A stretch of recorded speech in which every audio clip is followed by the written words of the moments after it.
नमस्कार छात्रों, ऑनलाइन शिक्षा में आपका स्वागत है। आज हम आपके सामने हिंदी विषय की जो आपकी पहली कविता है, पहली इकाई की पहली कविता, जिसका नाम है भारत महिमा, इसके कवि है जयशंकर प्रसाद जी। इन्होंने इस कविता के माध्यम से हमें भारत देश में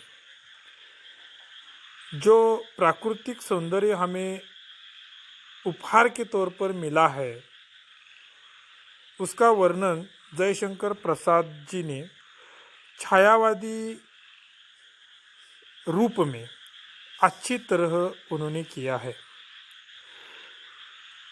पहले हम यह छायावाद के जो प्रमुख कवि है जयशंकर प्रसाद जी, उनका परिचय हम देखेंगे।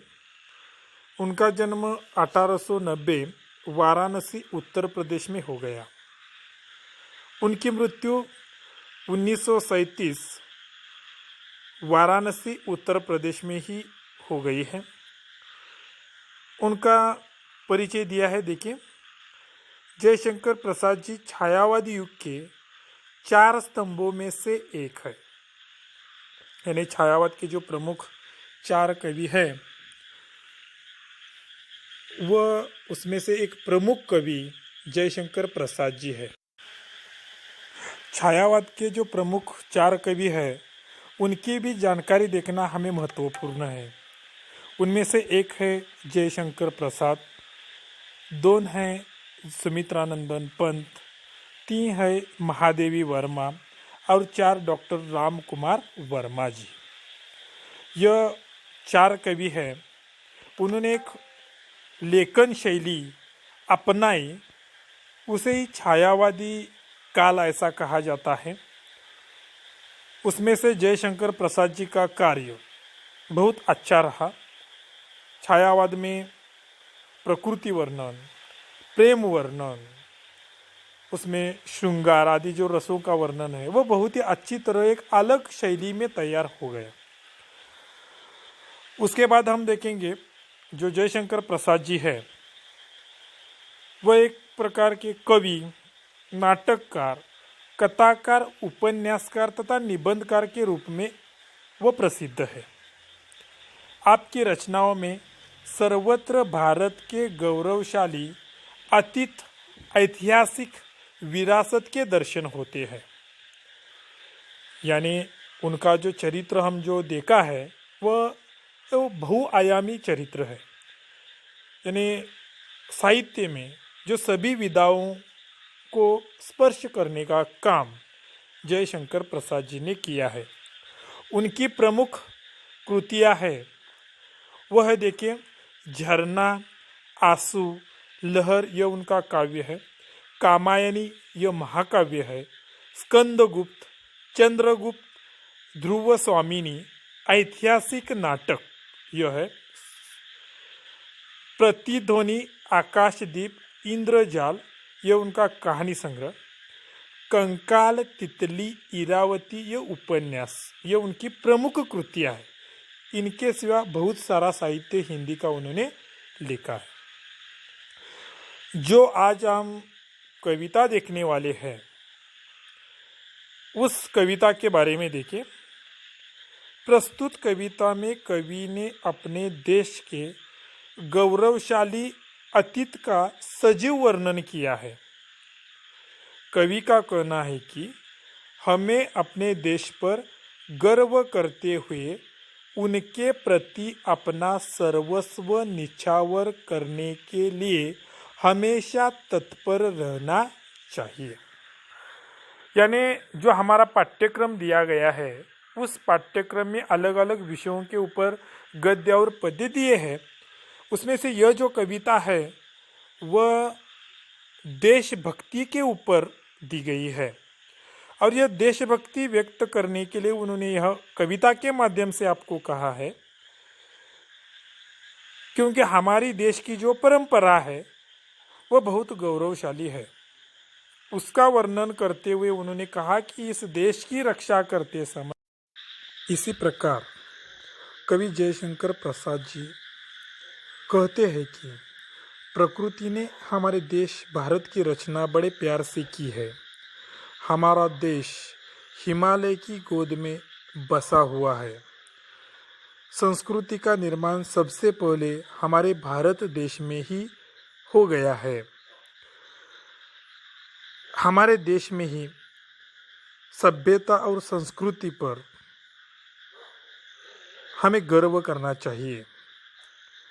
आवश्यकता पड़ने के बाद हमें हमारा सर्वस्व न्यौछावर करने के लिए तत्पर रहना चाहिए। इसी प्रकार का संदेश भारत महिमा इस कविता के माध्यम से जयशंकर प्रसाद जी हमें यहाँ देते हैं।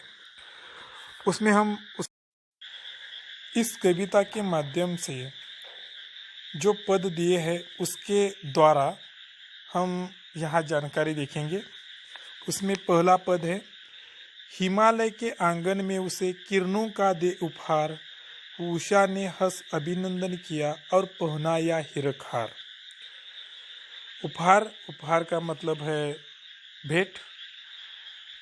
देखिए, भारत के उत्तर दिशा में जो हिमालय का पर्वत है, उस हिमालय की गोद में यह भारत देश बसा हुआ है। सूरज की सुबह की किरणें सबसे पहले इस हिमालय की चट्टानों के ऊपर पड़ती है और इसीलिए जयशंकर प्रसाद जी कहते हैं कि हिमालय के आंगन में किरणों का देव यानी किरणों की भेंट देने के लिए ये जब किरणें इस पृथ्वी के ऊपर आ जाती है तब सबसे पहले हिमालय की ऊपर आ जाती है। तब उषा यानी सुबह सुबह उसका अभिनंदन करने के लिए, उसका हीरक हार पहनाने के लिए वो कहते उषा ने हंस अभिनंदन किया और पहनाया हीरक हार, यानी उसको हीरक हार यानी हीरों का हार पर जिस प्रकार सुबह सुबह क्या होता है, सूरज की किरणें दो बिंदु के ऊपर पड़ती है और वह दो बिंदु हमें हीरों के समान प्रतीत होते। इसी प्रकार यहाँ हमें चित्र में दिखाई देता है, ये दो बिंदु हीरो के समान प्रतीत होते हैं। और उसी प्रकार ये जो दो बिंदु है वह हीरो के हार लेकर सुबह का स्वागत करने के लिए, उसका अभिनंदन करने के लिए वहाँ उपस्थित है। इसी प्रकार यह पहला पद है। दूसरा पद है, जगे हम लगे जगाने विश्व, लोक में फैला फिर आलोक, व्योमतम पुंज हुआ तब नष्ट, अखिल संस्कृति हो उठी अशोक। उसमें कुछ शब्द हैं, देखिए उसमें आलोक का मतलब है प्रकाश। दूसरा शब्द है व्योमतम मतलब आकाश, संस्कृति मतलब संसार, अशोक का मतलब शोक रहित। यानी देखिए इस पद के माध्यम से जयशंकर प्रसाद जी कहते हैं, सबसे पहले ज्ञान का उदय भारत में ही हुआ, अर्थात सबसे पहले हम जागृत हो गए, फिर विश्व में ज्ञान का प्रसार हो गया। इसीलिए अज्ञान रूपी अंधकार का विनाश हुआ और संपूर्ण सृष्टि के सभी दुख दूर हो गए।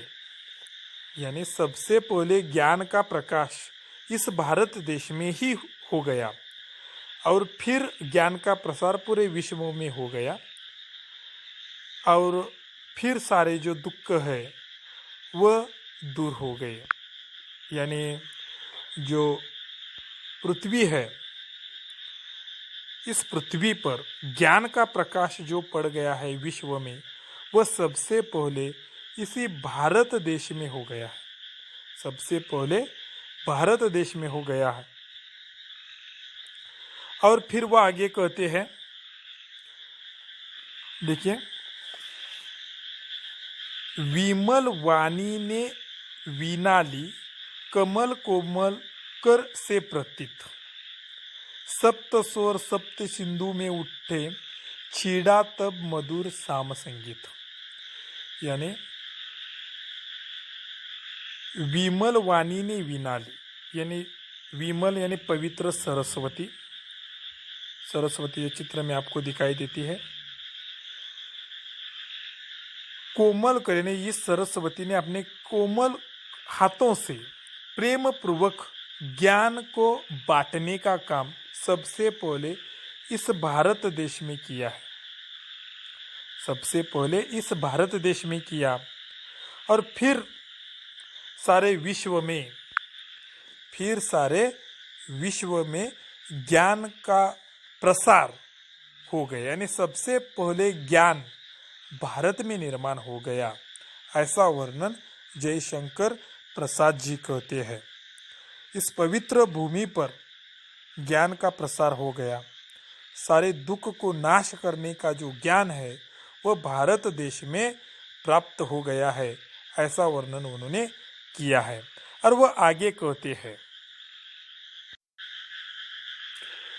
विमल वाणी ने विनाली, कमल कोमल कर में सप्रीत। सप्रीत मतलब प्रेम पूर्वक। इन्हें पवित्र सरस्वती के कर कमलों के द्वारा सबसे पहले ज्ञान का प्रसार भारत देश में हो गया। अगली पंक्ति है, सप्त स्वर सप्त सिंधु में उठे, छीड़ा तब मधुर साम संगीत। सप्त स्वर सप्त सिंधु, यह चित्र में दिखाई देता है। सप्त सिंधु का प्रदेश यानी उत्तर भारत में जो प्रमुख नदी है सिंधु नदी, आपको मालूम है हिमालय में वह निर्माण होती है और आगे बहती बहती वह पाकिस्तान की ओर से आगे बहती हुई वह अरब सागर में जाकर मिलती है। सिंधु नदी की जो अन्य छोटी उप नदियाँ हैं वो 7 नदियों का जो प्रदेश है, जिस प्रकार उसमें चिनाब, रावी, झेलम, बियास, सतलज, इस सप्त सिंधु के प्रदेश में पहले ज्ञान का उदय हो गया और फिर वह संसार में छा गया।